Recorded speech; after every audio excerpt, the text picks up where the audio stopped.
तुम्हाला हे मान्यच नाही की जग प्रेमहीन आहे. तुम्हाला हे मान्य करायचंच नाही की तुमच्या आजूबाजूचे लोक फक्त पशुसारखे आहेत, कारण एकदा का तुम्ही हे मान्य केलं तर तुम्हाला हेही मान्य करावं लागेल की ज्यांच्यावर तुम्ही प्रेम करता तेही पशुच आहेत आणि ज्यांनी तुमचं उदरभरण केलं तेही तसेच आहेत. म्हणून मग तुम्ही त्यांच्या मागं जाऊन त्यांना समजावण्याचा प्रयत्न करता. सर ऐका ना सर, कृपया समजून घ्या सर. पण ते समजून घेणार नाहीत. जग सत्यावर चालत नाही, ते ताकदीवर चालतं. अमेरिका आणि इस्रायल इराणबरोबर काय करतायत बघा. युद्ध होणारच आहे, टाळता येणार नाही. तुम्ही कोणत्या फालतू स्वप्नात जगताय? कोणीही तुमच्यासोबत येणार नाही. लोक अज्ञानी नाही आहेत, ते क्रूर आहेत आणि त्यांनी सैतानाशी सौदा करून टाकलाय. तो सौदा आता पक्का झालाय. बहुतेकांचा पॉइंट ऑफ नो रिटर्न आलाय.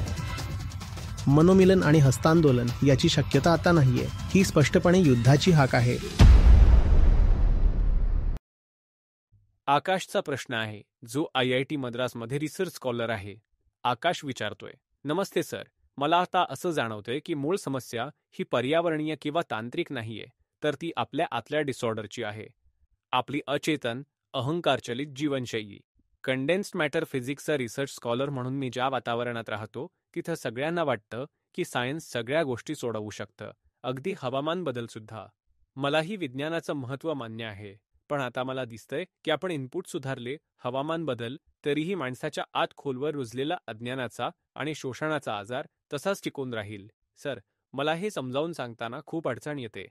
बहुतेक लोकांना जगात खरंच काय चाललंय याची कल्पनाच नसते. माझ्या आजूबाजूच्या अनेक लोकांमध्ये आणि कधीकधी माझ्यातही मी हेच पाहतो. ते सुशिक्षित आहेत, विचार करणारे आहेत, पण त्यांना अजूनही वाटतं की सध्याची व्यवस्था ठीक आहे आणि फक्त तिची लक्षणंच दुरुस्त करायची गरज आहे. जेव्हा मी तुमचा संदेश शेअर करायचा प्रयत्न करतो तेव्हा तो अनेकदा दुर्लक्ष केला जातो. सर, कृपया मार्गदर्शन करा. मी इतरांना हे कसं दाखवू शकतो की खरं संकट हे आपल्या आत आहे? ज्यांना वाटतं की केवळ सायन्स आणि व्यवस्था आपल्याला वाचवतील, त्यांच्यासाठी हा संदेश अधिक स्पष्टपणे कसा मांडता येईल?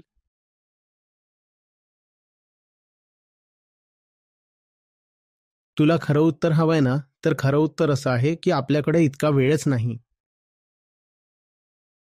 की सगळ्यांसाठी थांबावं आणि मग प्रत्येकानं थांबून आपणहून स्वतःवर पाहावं की आपण महाविनाशाच्या शेवटच्या मोठ्या संकटाच्या उंबरठ्यावर उभे आहोत आणि कुठल्याही प्रकारचे टेक्नॉलॉजिकल, सायंटिफिक किंवा धोरणात्मक उपाय हे फक्त जसं की एखाद्याच्या डोळ्यात धूळ फेकण्यासारखे आहेत. तेवढा वेळ आहे.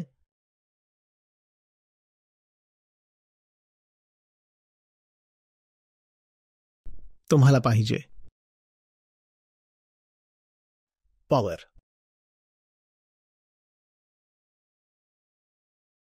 तुम्ही म्हणताय की तुम्हाला या लोकांकडे जायचंय, तर ते मूर्ख नाहीत. ते फक्त खाम आहेत की समजून घ्यायचंच नाही. कारण त्यांची हाव, स्वार्थ, त्यांचे हितसंबंध सद्यस्थितीशी जुळलेले आहेत. क्लायमेट ही एक मोठी इंडस्ट्री आहे जिला शेकडो डॉलर्स फंडिंगच्या रूपात मिळतात.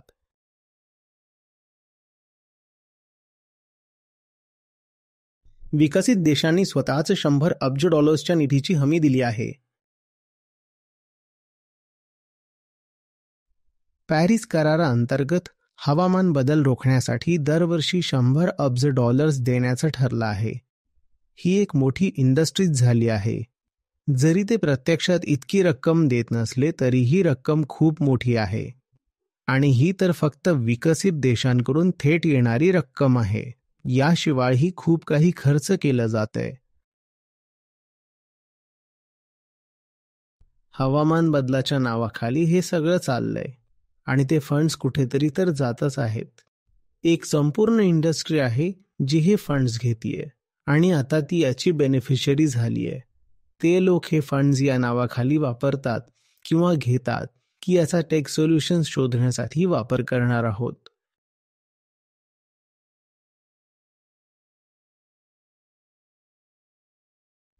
Take solutions.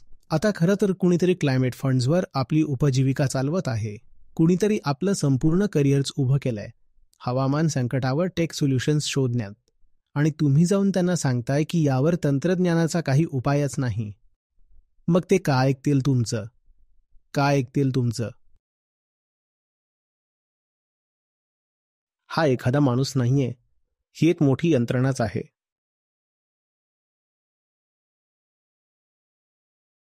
हवामानासंदर्भात चालू असलेल्या कामाची. आणि दुसऱ्या टोकाला हवामान बदल एक्झिस्ट करत नाही असं मांडणाऱ्या वर्गाकडं म्हणजेच क्लायमेट डिनायलिझमकडं खूप पैसा वाहतोय.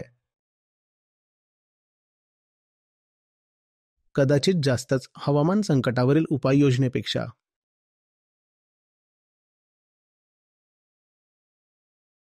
समजतंय? जर तुम्ही क्लायमेट डिनायलिस्ट असाल तर तुम्हाला खूप फंडिंग्स मिळतील. खूप गोष्टी जसं की रिपोर्ट पब्लिश करणं, तेही सार्वजनिक मंचावर, आणि मग असं म्हणणं की क्लायमेट क्रायसिस या नावाची कुठलीच गोष्ट अस्तित्वात नाही, आणि मग त्याला काहीसं शेडी सायंटिफिक प्रूफ देऊन पाठिंबा देणं.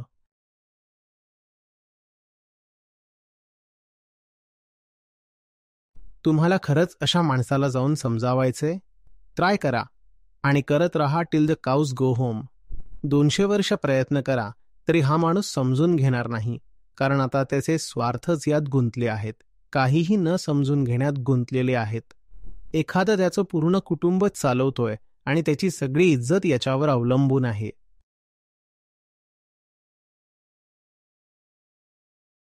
डेअरीवर, दुधाच्या व्यवसायावर, त्याची सगळी स्वप्न डेअरीवरच आधारलेली आहेत. माझ्याकडे अजून खूप सारी जनावर असतील, मी अजून खूप सारं बीफ निर्यात करीन, आणि माझ्याकडं 2 मोठ्या मॅन्शन्स असतील आणि आलिशान व्हिला देखील असेल. मी एक आलिशान बेट खरेदी करीन, मी 4 अभिनेत्रींसोबत लग्न करीन. आणि त्यानं हे सगळं दुधावर उभं केलंय, आणि आता तू एक डू गुडर बनून म्हणतोयस. सर, मला तुम्हाला काही गोष्टी सांगायच्या आहेत. दुधाचा रंग लाल आहे. आणि मग तुम्ही म्हणता, आचार्यजी, मी माझं सर्वस्व पणाला लावून समजावलं, पण तो माणूस समजलाच नाही. अरे, त्याला काही समजून घ्यायचंच नाहीये. त्याला आधीपासूनच सगळं माहिती आहे, कदाचित तुमच्यापेक्षा जास्त. त्यानं आधीच ठरवलंय, ही पृथ्वी तिकडं नष्ट होऊ दे, नाहीतर खड्ड्यात जाऊ दे. मी माझं छोटंसं आयुष्य एन्जॉय करणार, हा त्याचा निर्णय आहे.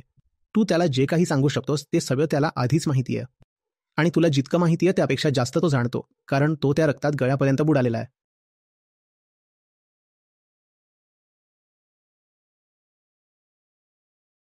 तुम्हाला आत्ता तसं पाहिलं तर पर्स्युएसिव्हनेसची गरज नाही, तर पॉवरची गरज आहे, आणि तीच तुमच्याकडं नाही. खरंच आपल्याकडं खूपच भोळसट लोक आहेत. जे लोक हे समजून घेत नाहीत की हे जग सामान्यतः सत्यावर चालत नाही, तर ताकदीवर चालतं. ही 2 वेगळी केंद्र आहेत. कृपया समजून घ्या. खरं केंद्र सत्यावर चालतं. जिथं सत्य असतं तिकडं खरं केंद्र जातं. पण जगातले 99% लोक हे खऱ्या केंद्रातून चालत नाहीत, ते खोट्या केंद्रातून चालतात. आणि त्या खोट्या केंद्राला एकच भाषा कळते, ताकदीची भाषा. तुम्ही इगोला कन्व्हिन्स नाही करू शकत, फक्त कोवर्स करू शकता. इगोकडे कन्व्हिन्स होण्याची क्षमताच नाही. पण तुम्ही त्याला बुलडोज करू शकता. आणि दिवसरात्र ही बुलडोजिंग चालूच आहे. तसंच अहंकाराचं काम असतं. सामान्य माणूस का काम करतो? कारण जर त्यानं काम नाही केलं तर त्याला काढून टाकतील. एक तर सत्याचं केंद्र असतं किंवा भीतीचं केंद्र, जे की सत्तेचं केंद्र असतं. दोन्ही एकच आहेत. जग सत्यावर चालत नाही, ते सत्तेवर चालतं. अमेरिका आणि इस्रायल इराणबरोबर काय करत आहेत ते बघा. सत्य तिथं कुठं आहे? ज्याच्याकडे ताकद आहे, थोडक्यात बळी तो कानपिडी.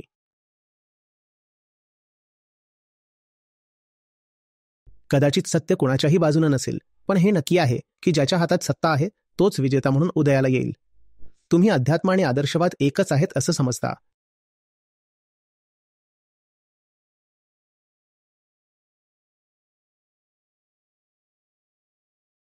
तुम्ही म्हणता नाही, आम्ही समजून घेतलंय कारण आचार्यजींनी सांगितलंय आणि आम्हाला समजलंय. आता आम्ही बाहेर जाऊन इतरांना समजावणार. आणि जेव्हा कोणीच तुम्हाला समजून घेत नाही तेव्हा तुम्ही रिकाम्या हातानं माझ्याकडे परत येता, निराश झालेले आणि हादरलेले, आणि म्हणता, पण आचार्यजी, आम्ही त्यांना अगदी तेच सांगितलं जे तुम्ही आम्हाला सांगितलं होतं, तरीही त्यांना काहीच कळलं नाही. कारण तुम्ही, मी नाही, ते तुम्ही नाहीत. आणि त्यांचं तुमच्याशी असलेलं नातं हे माझ्याशी तुमचं असलेल्या नात्यासारखं नाही. ते समजून घेणार नाहीत. त्यांना खरंच समजून घ्यायचं असतं तर सगळ्यात आधी ते माझ्याकडे आले असते. त्यांना चांगलंच माहीत आहे की मी अस्तित्वात आहे, पण तरीही त्यांनी माझ्याकडे न येण्याचं ठरवलं. ते माझं ऐकत नाहीत. मग तुमचं का ऐकतील? आणि तरीही तुम्हाला वाटते की काहीतरी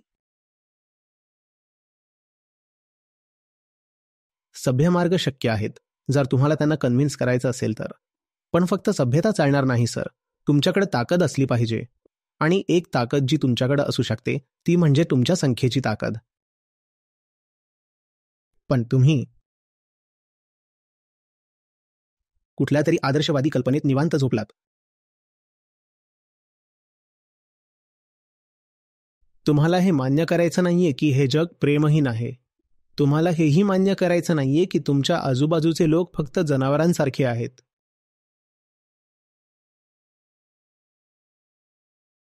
किमान बहुतेक लोक तरी, सगळे नसले तरी, तुम्हाला हे मान्य करायचं नाहीये. का नाही करायचंय? कारण जे तुमच्या आजूबाजूला आहेत तेच लोक तुमच्याशी जोडले गेलेले आहेत. तेच तुमचे मित्र आहेत, नातेवाईक आहेत, प्रियजन आहेत. आणि जेव्हा तुम्ही त्यांना हवामान बदलाबद्दल सांगता तेव्हा हेच आहेत जे तुमचं ऐकत नाहीत. जर तुम्ही मान्य केलं की ते सगळे जनावर आहेत, तर तुम्हाला हेही मान्य करावं लागेल की जे लोक तुम्हाला प्रिय आहेत ते सुद्धा जनावरच आहेत, आणि ज्यांनी तुमचं उदरभरण केलं तेही जनावरच आहेत. सगळं काही धोक्यात येईल. तुमचे जिव्हाळ्याचे संबंध, तुमचं रोजचं खाणपिणं सगळंच धोक्यात येईल. आणि तुम्ही तो धोका पत्करायचा नाही असं ठरवलं आहे. म्हणून तुम्ही दाखवून देता की तुमच्या आजूबाजूचे लोक चांगले आहेत. मग तुम्ही त्यांच्याकडे जाता, त्यांच्याशी बोलायचा प्रयत्न करता, त्यांना समजावता, सर कृपया समजून घ्या सर. पण ते समजून घेणार नाहीत. त्यांनी ठरवलंच आहे की त्यांना काहीही समजून घ्यायचंच नाही. आता काही करू शकत असाल तर करा. हे अशा प्रकारचे खूपच थोडे लोक असे असतील, फेन्स सिटर्स, जे खरंच गोंधळलेले असतील, ज्यांचं हेतूवर काहीच बी नसलेलं नसेल, फक्त माहितीची किंवा ज्ञानाची कमतरता होती म्हणून ते संभ्रमात होते, काठावर बसून होते. हेच ते लोक आहेत ज्यांना तुम्ही समजावून सांगू शकता, संवाद साधू शकता किंवा युक्तिवाद करून पटवून देऊ शकता. पण सर, हे प्रमाण खूपच कमी आहे. म्हणजे 1% लोकांवर आपण काम करू शकतो आणि म्हणू शकतो की हो, अजून लोकांना, आणखी काही लोकांना सामील करता येईल. पण बहुसंख्य लोक जे आहेत ते कधीच येणार नाहीत, कारण ते अज्ञानी आहेत म्हणून नाही, तर त्यांना आधीच सगळं माहीत आहे म्हणून. आणि त्यांनी आपला निर्णय घेतलाय. त्यांनी ठरवलंय की हा ग्रह कुत्र्यांच्या तोंडात टाकायला काही हरकत नाही. त्यांचं उरलेलं 20 किंवा 40 वर्षांचं आयुष्य तेच त्यांना पूर्णपणे जगून घ्यायचं आहे. Consume, consume, consume. मारा, मारा, मारा, नष्ट करा, नष्ट करा, नष्ट करा, हाच त्यांचा मंत्र आहे. त्यांनी आधीच ठरवलेला आहे. हे एक प्रकारे युद्धाच आहे. आपण ते टाळू शकत नाही. अशा प्रकारे केल्या गेलेल्या स्वीकृतीमुळं, ॲक्सेप्टन्समुळंच तर तुमच्या अध्यात्माबद्दलचे आदर्श आणि कल्पना अडथळा ठरतात. तुम्ही म्हणताय, पण अध्यात्म तर सर्वसमावेशक असतं ना. आपल्याला रस्त्यावर गाणी गात, नाचत बाहेर जावं लागेल आणि सगळे आपोआप आपल्यात सामील होतील. जग किती छान आहे, माहिती आहे ना. आपण फक्त प्रेम, सद्गुण आणि नैतिकतेचं प्रदर्शन करू. आपण समाजात चांगल्या वाईब्स पाठवू आणि सगळे आपल्या मागे येतील. अरे, कुठल्या फालतू स्वप्नात जगताय तुम्ही? कोणीही तुमच्या मागे येणार नाही ना, कोणी तुमच्यात सामील होईल.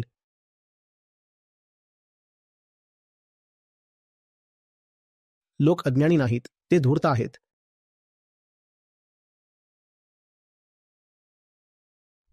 स्वतः श्रीकृष्ण सुद्धा समोर उभ्या असलेल्या त्या प्रचंड सैन्याला न लढण्यास किंवा त्यांच्यासोबत येण्यास कन्व्हिन्स करू शकले नाहीत, बरोबर ना? त्यांच्या विरुद्ध असलेले लोक त्यांच्या बाजूने असलेल्या लोकांपेक्षा जास्त होते. अगदी त्यांच्या पूर्ण आयुष्यात सुद्धा जे श्रीकृष्णाच्या विरोधात उभे होते ते त्यांच्यासोबत असणाऱ्यांपेक्षा संख्येने अधिक होते. तुम्ही कोण आहात? कृष्णापेक्षा मोठे कोणीतरी आहात का, जे जाऊन या हरामखोरांना समजावणारात?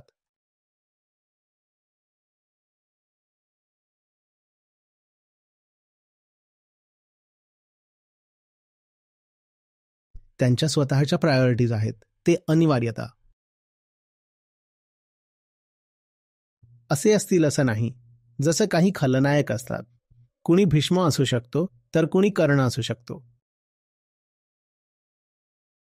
मग त्यांच्या नैतिकतेचं मूळ किंवा स्रोत काहीही असो, महत्वाचा मुद्दा हा आहे की शेवटी ते तुमच्या विरुद्ध उभे ठाकले आहेत. भीष्म कृष्णाच्या विरोधात उभे राहिले आणि कर्णही कृष्णाच्या विरोधात उभा राहिला, कारण त्यांच्या दुसऱ्या काहीतरी नैतिक प्रायोरिटीज होत्या. आणि मग अशा लोकांशी लढायलाच लागतं, बस. आणि जर तुम्ही त्यांच्याशी लढू शकत नसाल तर गीता तुमच्यासाठी नाही. हे युद्ध आहे.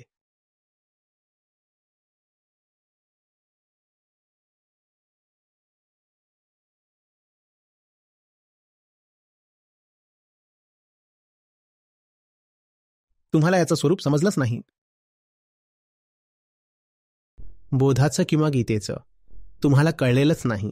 तुम्हाला असं वाटतं की गीता एका योद्ध्याला सांगितली गेली. हा फक्त एक योगायोग आहे. असं नाही साहेब. गीता ही रणभूमीवरची गोष्ट आहे. जिथं गीता आहे तिथं रणभूमी असलीच पाहिजे. तुम्हाला गीता तर हवी आहे, पण युद्धभूमी टाळायची आहे. हे काय? ही कुठल्या प्रकारची भित्रेपणाची निशाणी आहे? गीता तर हवी आपल्याला, पण युद्धभूमी नकोय. आणि नेमकं तेव्हाच श्रीकृष्ण अर्जुनाला फक्त लढायला सांगत आहेत. गीता म्हणजे लढण्याचा संदेश आहे. पण तुम्हाला वाटतंय की ही लढाई टाळता येऊ शकते? नाही, ही लढाई टाळता येणार नाही. तुमच्यातले जे शांत स्वभावाचे आहेत ते सोडून जाऊ शकतात, आणि मला त्याच्याशी काहीच अडचण नाही. सोडून जावा आणि तुमची योग्य जागा पकडा. दुसऱ्या बाजूला जा म्हणजे आम्ही तुमच्यावर गोळीबार करू शकू. आमच्यात मात्र राहू नका. आम्हाला असे लोक नकोत ज्यांचा आग्रह शांतता प्रस्थापित करण्यावर आहे. नाही नाही, चला चांगले वागूया, सभ्य राहूया, असं तसं काहीसं. मी सुद्धा तेच निवडलं असतं जर ते तसं चाललं असतं. पण ते तसं चालत नाही सर. कृष्णासाठीही ते चाललं नाही. कधीच कुणासाठीही चाललं नाही. फार तर 1% लोकांपुरतंच ते शक्य आहे.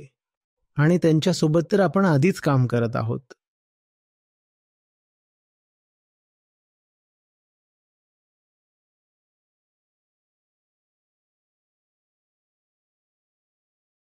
सर्वात मोठी समस्या म्हणजे ज्यांना समजायला सुरुवात झाली आहे त्यांची निष्क्रियता. तुम्हाला समजायला लागले, पण तुम्ही इतके निष्क्रिय लोक आहात. तुम्हाला असं वाटतं का की गीता ही फक्त सगळ्यांनी त्यांचं जे काही जसं चाललंय तसंच चालू द्या आणि शांततेत जगा म्हणून आहे? गीता म्हणजे एक उलथापालथ करणारी गोष्ट आहे.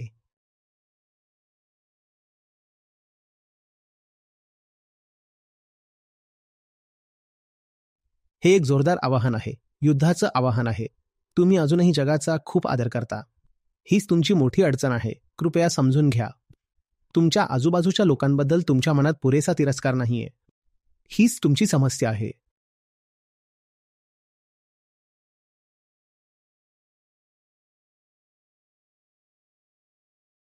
माझी परिस्थिती अशी होती की मी माझ्या बॉससमोर सभ्यपणे वागायचा प्रयत्न जरी केला तरी त्यांना असं वाटायचं की जणू मी काही त्यांच्या तोंडावर थुंकतोय. माझ्या थोडक्याच कॉर्पोरेट अनुभवात, म्हणजेच सुमारे 3 वर्षांपेक्षा थोडं जास्त, जितकं शक्य आहे तितका जास्तीत जास्त संयम ठेवून मी त्यांच्याकडे अगदी शांत, भावनाविरहित चेहऱ्यानं पाहीन. मी अगदी असं पूर्णपणे स्तब्ध चेहरा आणि डोळे असं मी त्यांच्याकडे पाहायचो आणि तरीही त्यांना जाणवायचं की त्यांच्यासमोर एक शत्रू उभा आहे.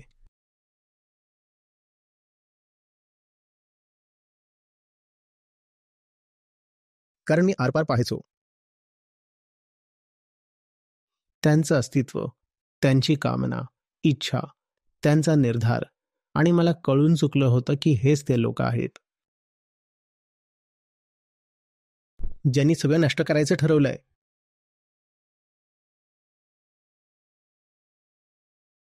त्यांचा निर्धार जवळपास अंतिम टप्प्यावर आहे. त्यांना आता थांबवणं अशक्य आहे. त्यांच्यातल्या बहुतेकांनी परत फिरण्याची मर्यादा ओलांडली आहे.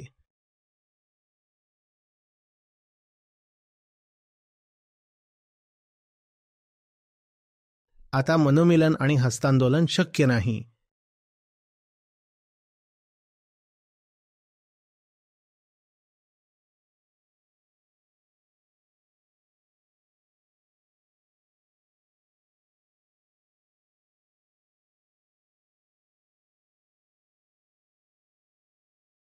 तुम्हाला ते दिसणार नाही. मुळात तुम्हाला ते बघायचंच नाहीये, बरोबर ना? तुम्हाला फक्त सगळा दिखावा करायचा आहे. तुमचं कुटुंब चांगलं आहे, तुमचे मित्र चांगले आहेत, तुमचे नातेवाईक, समाज, परिसर, तुमचा बॉस, सहकारी, सगळेजण चांगले आहेत असं दाखवायचंय तुम्हाला. पण खरं तर ते तसे नाहीत सर.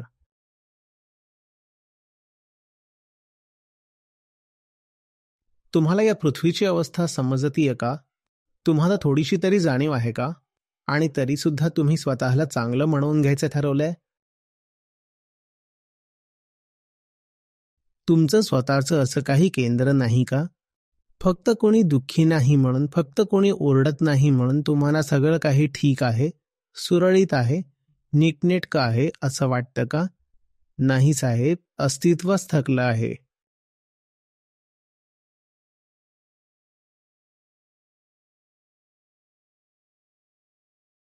आणि ही आजाराची शेवटची अवस्था आहे. आपण आता गेल्यातच जमा आहोत.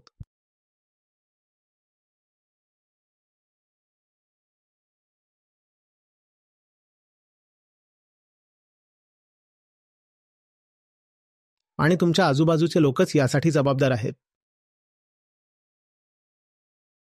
आणि त्यांनी सैतानाशी आपला सौदा करून टाकलाय.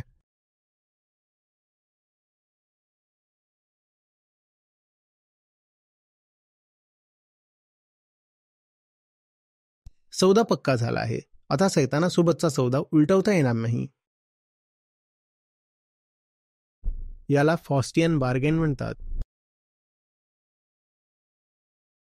यात काही सोयीसुविधा आणि विशेषाधिकारांच्या बदल्यात तुम्ही तुमचं आंतरिक सत्य विकून टाकता.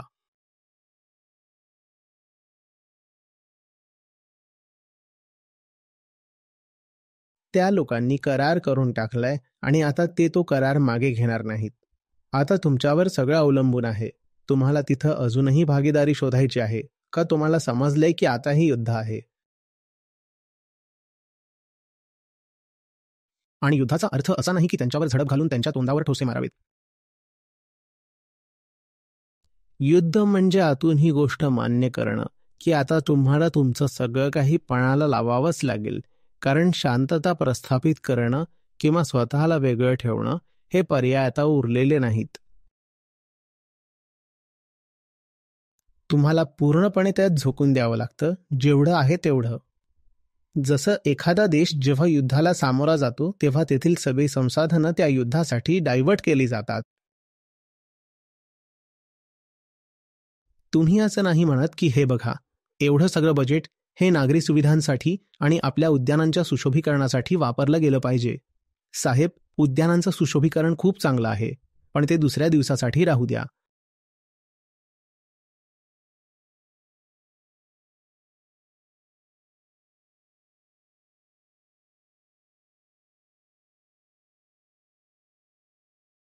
जो शत्रूला शत्रू म्हणून ओळखणार नाही तो सर्वात आधी जाईल.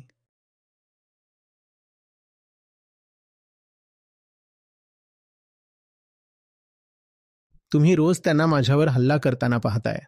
तुम्हाला समजत नाही का? आपण सगळे एवढे मूर्ख कसे असू शकतो?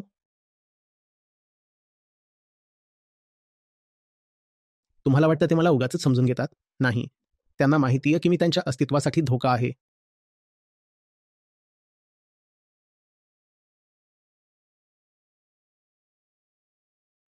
मला पद्धतशीरपणे दडपलं जातंय. तुम्हाला ते दिसत नाहीये का? थोडं तरी डोकं चालवा आणि तुम्हाला दिसेल की होय, असंच तर घडतंय.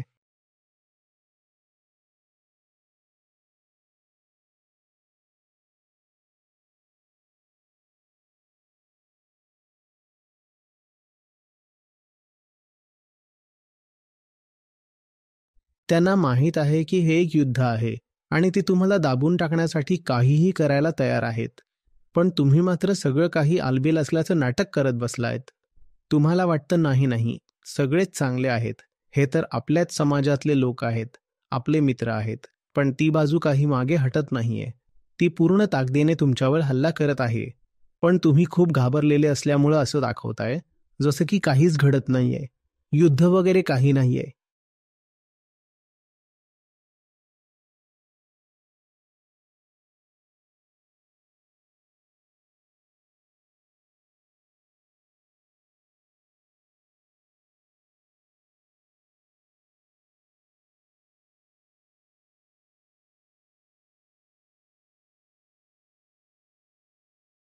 हे सगळे एकाच गटातले भागीदार आहेत. माध्यमांमध्ये कुठं दिसतंय का की हवामान बदलाला आवश्यक असलेलं महत्त्व दिलं जातंय? दिसतंय का असं? सगळ्या नावाजलेल्या प्रकाशनांचा विचार करून बघा. त्यांच्यात हवामान संकटावर चर्चा होताना दिसते का? ते तुम्हाला सांगतात का की तुम्ही नामशेष होण्याच्या उंबरठ्यावर आहात, पूर्णपणे नष्ट होण्याच्या मार्गावर? सांगतात का ते तुम्हाला? हे सगळे एकमेकांशी संगनमताने काम करतायत.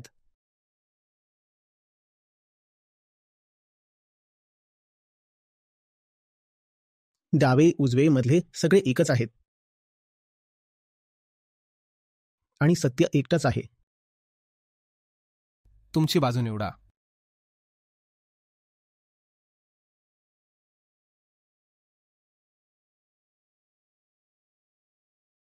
इतके निष्पाप प्रश्न विचारता. मी माझ्या मित्रांकडे जातो आणि त्यांना सांगण्याचा प्रयत्न करतो की हवामान बदलावर कोणतंही टेक सोल्युशन नाही, पण कोणीच ऐकत नाही.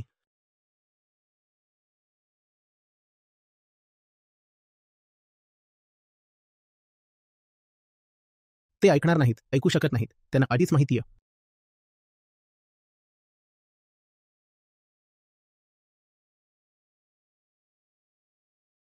आणि तुम्ही एकटे आहात. आता तुम्ही जर माणूस असाल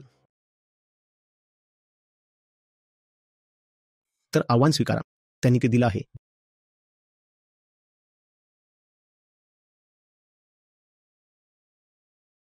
ते आधीच आव्हान देऊन बसलेत. म्हणतायत की आम्ही बदलणार नाही. आम्ही हा ग्रह नष्ट करायचंच ठरवलंय. आता जर तुम्ही खरंच माणूस असाल तर हे आव्हान स्वीकारा.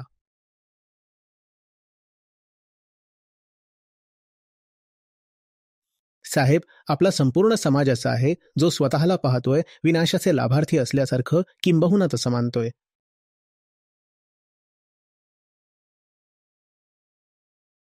तुम्हाला हे समजलं पाहिजे. तुम्ही त्यांच्याशी कोणतीही हातमिळवणी करू शकत नाही. ही दोन वेगळी केंद्र आहेत जी कधीच एकत्र येऊ शकत नाहीत. एक आहे विनाशाचं केंद्र आणि दुसरं करुणेचं केंद्र.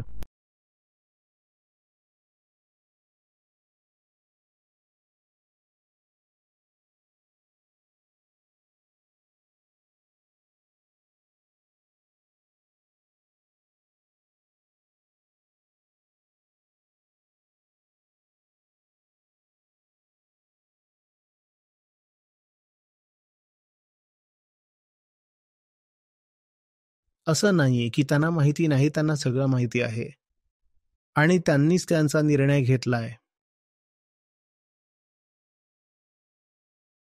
आता तुम्हाला काय करायचं ते बघा. त्यांनी आधीच निवड केली आहे. आता तुम्हाला काय निवडायचं आहे ते तुम्हालाच पाहायचंय.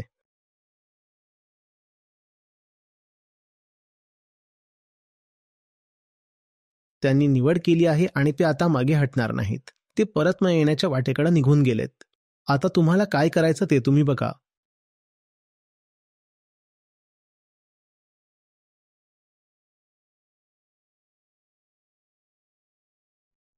माझे नाव सुनैना आहे आणि मी गेल्या 8 महिन्यांपासून गीता सत्रांमध्ये सहभागी झाले आहे. या काळात मी माझ्यात बऱ्याच गोष्टी बदलताना पाहिलंय. जरी फार मोठे बदल नाही झाले, तरी मी अजूनही प्रयत्न करत आहे.